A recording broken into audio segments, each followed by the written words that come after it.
Je viens d'écouter sur France Culture une nouvelle émission qui s'appelle, je ne sais pas comment, avec philosophie. Une autre Géraldine, qui n'est pas Géraldine Mostin-Savoie, consacrée au droit, aux élections. Et je vais réagir à cette émission que j'ai suivie en partie. Alors on nous parle de tirage au sort pour déterminer quels sont les électeurs. C'est extraordinaire ça. Moi j'ai déjà proposé qu'il ne fallait pas interroger le peuple, parce que le peuple, on en connaît les lois. Et donc les lois sont, on pourrait presque dire constitutionnellement, dans mon système, le peuple est représenté par ces lois, qui sont des lois structurelles, des lois transcendantales, et qu'on ne peut en aucune façon oublier ou modifier. Donc de ce côté-là, en réalité, en n'interrogeant pas le peuple, en sachant scientifiquement ce que pense le peuple et comment le peuple évolue, on va dans le sens du peuple.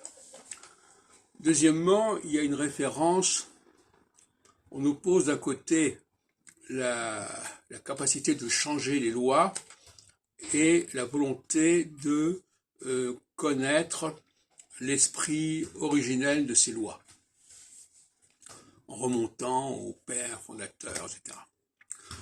Mais il faut bien comprendre que ces textes fondateurs, comme on dit entre guillemets, sont altérés, sont corrompus. Je n'ai cessé de le montrer et de le démontrer au cours de mes entretiens, soit dans les cafés philo McDo, soit dans mes écrits, soit dans mes vidéos. Et encore récemment. Et donc, la capacité à reconstituer un système dans sa cohérence première, c'est quelque chose d'extrêmement précieux, mais qui semble être une chose peu partagée, comme dirait Descartes.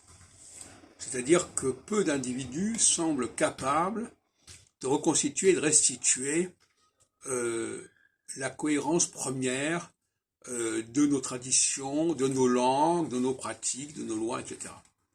Et justement, c'est cela qui est important.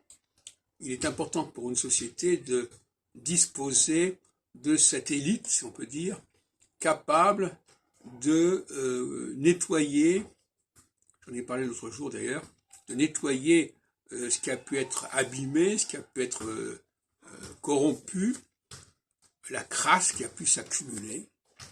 Et ce n'est évidemment pas le fait de chacun. C'est le fait de gens qui ont un don particulier.